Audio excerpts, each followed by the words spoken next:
नमस्कार. आज फाल्गुन कृष्ण द्वितीया शके 1934 गुड फ्रायडे सादर करीत आहोत ठाणे वार्ता. ठळक घडामोडी. राज्य परिवहन महामंडळाच्या 10% पगारवाढ कराराविरोधात इंटकचं उद्या अनोखं आंदोलन. पोलीस उपायुक्त संदीप बॅनर्जी यांच्या आत्महत्येचं गूढ अद्यापही गुलदस्त्यातच. आणि औषधाविना उपचाराद्वारे 1 लाख रुग्णांपर्यंत पोहोचण्याचा ओमप्रकाश शर्मांचा संकल्प. या आणि इतर घडामोडी विस्तृतपणे पण काही क्षणातच.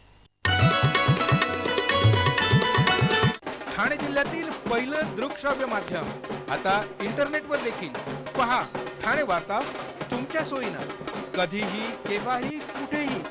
इंटरनेटवर अपडेट असणारं एकमेव स्थानिक माध्यम अर्थातच ठाणे वार्ता. 1&1 broadband internet service. Multiple internet service provider. Speed 4 MB to 100 Mbps. Starts ₹270 per month. Enjoy high speed internet.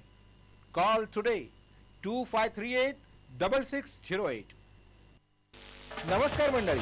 दर रविवारी पाहायला विसरू नका. नमस्कार मंडळी, आपल्या प्रश्नांचं थेट उत्तर. शिवजयंती उद्या तिथीनुसार साजरी करण्यात येणार आहे. ठाणे पोलीस आयुक्तालयात 40 ठिकाणी तिथीनुसार शिवजयंती साजरी होणार आहे. छत्रपती शिवाजी महाराजांच्या जयंतीबाबत वाद आहेत. राज्य शासनानं मान्य केलेल्या तारखेला शिवप्रेमी शिवजयंती साजरी करत नाहीत, तर तिथीनुसार असणारी शिवजयंती शिवप्रेमी साजरी करतात. त्यामुळे शासनाच्या शिवजयंतीला फक्त औपचारिकता असते, तर तिथीनुसार होणाऱ्या शिवजयंतीमध्ये मात्र शिवप्रेमींचा उत्साह बघायला मिळतो. सध्या शिवजयंतीची जय्यत तयारी सर्वत्र सुरू आहे. ठाण्यामध्ये 8 ठिकाणी, कल्याण डोंबिवलीत 3, भिवंडीत 7 तर उल्हासनगरमध्ये 6 ठिकाणी शिवजयंती साजरी होणार आहे. वागळे इस्टेटमध्ये सर्वाधिक म्हणजे 16 ठिकाणी शिवजयंतीचं आयोजन करण्यात आलं आहे. शिवजयंतीसाठी पोलिसांचा चोख बंदोबस्त असणार आहे. दहशतवाद विरोधी पथकाचे पोलीस उपायुक्त संदीप बॅनर्जी यांच्या आत्महत्येचे गूढ अद्यापही गुलदस्त्यात आहे. बॅनर्जी यांनी 23 मार्चला डोक्यात गोळी झाडून आत्महत्या केली होती. मात्र आता त्यांच्या आत्महत्येनं वेगळं वळण घेतलं आहे. त्यांची पत्नी सुष्मिता आणि वडील AK बॅनर्जी यांनी पोलिसांना दिलेल्या जबाबात ही आत्महत्या नसून खिशातून रुमाल काढताना रिव्हॉल्व्हर खाली पडून गोळी लागल्याचं म्हटलं आहे. पतीच्या मृत्यूबाबत कोणाविरुद्ध तक्रार नसून ही दुर्घटना असल्याचा दावा त्यांनी केला आहे. तर अतिरिक्त पोलीस आयुक्त मिलिंद भारंबे यांनी कबुली जबाबाच्या पडताळणीनंतर आणि फॉरेन्सिक अहवालानंतरच सत्य समोर येईल असं म्हटलं आहे. वाणिज्य शाखेच्या तृतीय वर्षाच्या परीक्षेच्या पहिल्याच दिवशी 100हून अधिक विद्यार्थ्यांना पेपरच न मिळाल्यानं गोंधळ उडाला.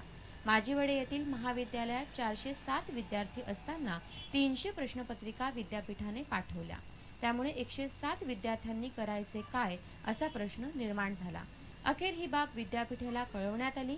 विद्यापीठानं विद्यार्थ्यांना झेरॉक्स प्रती काढून प्रश्नपत्रिका देण्याच्या सूचना केल्या, पण यामध्ये जवळपास अर्धा तास वाया गेला. या प्रकारामुळे प्रश्नपत्रिका न मिळालेल्या विद्यार्थ्यांनी संताप व्यक्त केला. या विषयाची परीक्षा पुन्हा घ्यावी अशी या विद्यार्थ्यांची मागणी होती. राष्ट्रवादी विद्यार्थी काँग्रेसचे अध्यक्ष मंदार केणी यांनी विद्यार्थ्यांना वाढीव गुण मिळावे यासाठी आपण पाठपुरावा करू असे सांगितले. तर मुंबई विद्यापीठानं या प्रकरणाच्या चौकशीचे आदेश दिले आहेत. पोलीस आयुक्तांच्या नावाचा बनावट स्टॅम्प बनवून बोगस परवान्यावरती सुरक्षा एजन्सी स्थापन करून सरकारची फसवणूक करणाऱ्यांचा भांडाफोड ठाणे पोलीस आयुक्तालयातील तपासणी निरीक्षकामुळे झाला आहे. या प्रकरणी तिघांना अटक करण्यात आली आहे. कांदिवली येथील राधेश्याम तिवारी यांच्या भेसली तिवारी सिक्युरिटी एजन्सीवर कासारवडवली पोलीस ठाण्यात गुन्हा दाखल झाला आहे. तिवारी यांच्या सुरक्षा एजन्सीचे 200 सुरक्षा रक्षक विविध बँक आणि बिल्डरांकडे तैनात आहेत. त्यांच्या सुरक्षा एजन्सीच्या परवान्याची पडताळणी करताना त्यावरील पोलीस आयुक्तांचा स्टॅम्प, सहपोलीस आयुक्त आणि नियंत्रण अधिकाऱ्यांच्या सह्या बोगस आढळल्या. त्यानुसार तिवारी आणि त्यांच्या इतर सहकाऱ्यांवरती गुन्हा दाखल केला असून गुन्हे शाखेकडे तपास सोपवण्यात आला आहे. पोलिसांनी या प्रकरणी राधेश्याम तिवारी, राजेश दुबे आणि DR यादव अशा तिघांना फसवणूक, संगनमतानं कट रचणे अशा आरोपांखाली अटक केली आहे.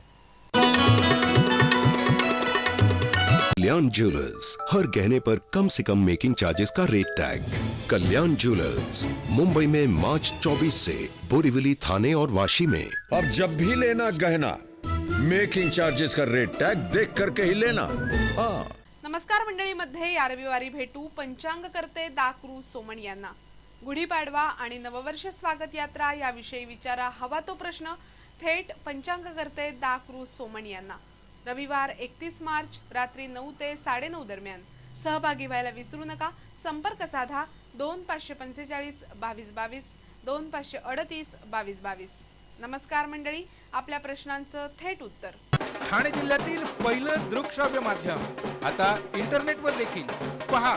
ठाणे वार्ता तुमच्या सोयीनं कधीही केव्हाही कुठेही इंटरनेटवर अपडेट असणारं एकमेव स्थानिक माध्यम अर्थातच ठाणे वार्ता।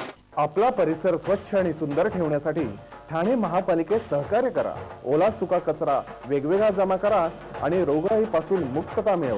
पैठणी, कांजीवरम, एम्ब्रॉयडरी, बनारसी शालू, ओपाडा सिल्क, काथा सिल्क, ऑर्गेन्झा अशा वैविध्यपूर्ण साड्या एकाच दालनात। अगं हो, आईस फॅक्टरी समोर फक्त संगिनी सारीज मध्येच आता गुढीपाडव्यासाठी खास 20% आकर्षक सूट। ठाणे जिल्ह्यातील पहिलं दृकश्राव्य माध्यम आता इंटरनेटवर देखील पहा। ठाणे वार्ता तुमच्या सोयीनं कधीही केव्हाही कुठेही इंटरनेटवर अपडेट असणारं एकमेव स्थानिक माध्यम अर्थातच ठाणे वार्ता। विविध व्याधींनी त्रस्त असलेल्या 1 लाख गरजू आणि गोरगरिबांना रुग्णसेवा हीच ईश्वर सेवा मानून कायमस्वरूपी मोफत औषधाविना उपचार करण्याचा संकल्प ज्येष्ठ समाजसेवक ओमप्रकाश शर्मा यांनी सोडला आहे। पोटात कोणतेही औषध न घेता शरीराच्या विभिन्न अंगावरती खास प्रकारे दाब देऊन ग्रंथींना संचलित करून त्यांचं बिघडलेलं कार्य सुरळीत चालू करणारा डॉक्टर लाजपतराय मेहरा यांची न्यूरोथेरपी म्हणजे औषधाविना उपचार पद्धती रुग्णांसाठी चमत्कार ठरली असल्याचा अनुभव येत आहे।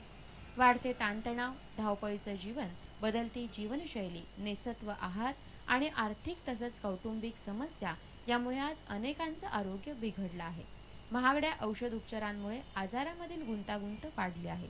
या पार्श्वभूमीवरती न्यूरोथेरपीद्वारे मुक्ती मिळावी म्हणून या कार्याला वाहून घेण्याचं आपण ठरवलं असल्याचं ओमप्रकाश शर्मा यांनी सांगितलं।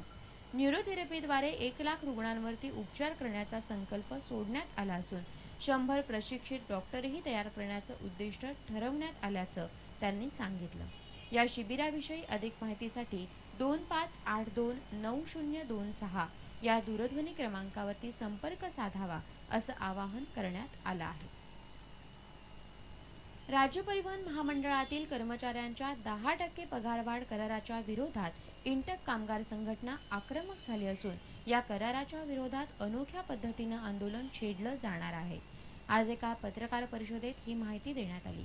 राज्य परिवहन महामंडळाच्या कर्मचाऱ्यांना 10% पगारवाढ न देता 25% पगारवाढीचा करार करावा या मागणीसाठी उद्या राज्य परिवहन महामंडळातील कर्मचाऱ्यांचं संपूर्ण राज्यात एकाच वेळी मतदान घेतलं जाणार आहे। महाराष्ट्र स्टेट ट्रान्सपोर्ट कामगार संघटना तसंच एसटी कामगारांशी संबंधित असलेल्या इतर संघटनांनाही या मतदान प्रक्रियेत सहभागी होण्याचं आवाहन करण्यात आलं आहे। राज्य परिवहन महामंडळातील कामगार आणि राज्य शासन यांच्यामध्ये दर 4 वर्षांनी वेतनवाढीविषयी करार केला जातो।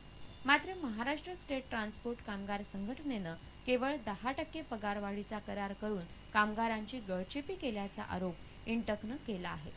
हा करार तसंच इंटक तसंच बहुसंख्य कामगारांना मान्य नाही। त्यामुळे या कराराविरोधात उद्या मतदान घेऊन अनोखं आंदोलन छेडलं जाणार आहे। या आंदोलनात मतपत्रिकेमध्ये 10% पगारवाढ मान्य आहे का आणि न्याय्य पगारवाढीसाठी संपाची तयारी आहे का असे 2 प्रश्न विचारले जाणार असून या प्रश्नांवरती कामगारांनी मतदान करायचं असल्याचं यावेळी सांगण्यात आलं। यासाठी मतपेट्या तयार करण्यात आल्या असून राज्यामध्ये सर्व विभागीय कार्यशाळा आणि आगारांमध्ये हे मतदान आयोजित करण्यात आलं आहे। आज गुड फ्रायडे। ख्रिश्चन धर्मीय हा दिवस शोक दिवस म्हणून पाळतात। आजच्या दिवशी येशू ख्रिस्ताला सुळावर चढवण्यात आलं म्हणून हा दिवस शोक दिवस म्हणून पाळला जातो। आज गुड फ्रायडे निमित्त विविध चर्चमध्ये मास आयोजित करण्यात आला होता। दिवसभर येशू ख्रिस्तांच्या जन्मापासून घडलेल्या महत्त्वाच्या घटना ठिकठिकाणी सादर करण्यात आल्या। रविवारी ईस्टर संडे पाळला जातो। या दिवशी येशू ख्रिस्तानं पुन्हा जन्म घेतला म्हणून हा दिवस ख्रिश्चन धर्मियांच्या दृष्टीनं विशेष महत्त्वाचा आहे।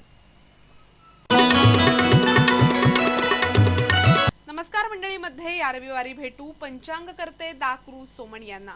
गुढीपाडवा आणि नववर्ष स्वागत यात्रा याविषयी विचारा हवा तो प्रश्न थेट पंचांगकर्ते दाकरू सोमण यांना. रविवार 31 मार्च रात्री 9 ते 9:30 दरम्यान. सहभागी व्हायला विसरू नका. संपर्क साधा 2545 22 22 2538 22 22. नमस्कार मंडळी, आपल्या प्रश्नांचं थेट उत्तर. आता निवास वार्ता. ठाण्यात खरेदी विक्री तसंच भाड्याने उपलब्ध असलेल्या जागांची माहिती देणारं सदर. खोपट आणि लुईसवाडी परिसरात 1 रूम आणि 2 रूम किचन फ्लॅट भाड्याने देणे आहे. अधिक माहितीसाठी आपण DG असोसिएट्सशी 9769799971 अथवा 25360007 या दूरध्वनी क्रमांकावरती संपर्क साधू शकता. ठाणे जिल्ह्यातील पहिलं दृकश्राव्य माध्यम आता इंटरनेटवर देखील.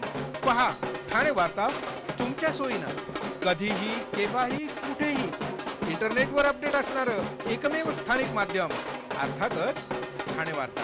1&1 broadband internet service, multiple internet service provider, speed 4 MB to 100 Mbps, starts $270 per month. Enjoy high speed internet. Call today 2538-6608. नमस्कार मंडळी, दर रविवारी पाहायला विसरू नका. नमस्कार मंडळी, आपल्या प्रश्नांचं थेट उत्तर. आपण आपले कार्यक्रम अथवा बातम्या आम्हाला ठाणेवार्ता@gmail.com या आमच्या ईमेलवरती कळवू शकतात. आता ठळक घडामोडी शेवटी पुन्हा एकदा. राज्य परिवहन महामंडळाच्या 10% पगारवाढ कराराविरोधात इंटकचं उद्या अनोखं आंदोलन. पोलीस उपायुक्त संदीप बॅनर्जी यांच्या आत्महत्येचं गूढ अद्यापही गुलदस्त्यातच. आणि औषधाविना उपचाराद्वारे 1 लाख रुग्णांपर्यंत पोहोचण्याचा ओमप्रकाश शर्मांचा संकल्प. या होत्या ठाणे वार्ता. तर मग पुन्हा भेटू पुढील बातमीपत्रात फक्त श्रीस्थानक वाहिनीवरती. धन्यवाद.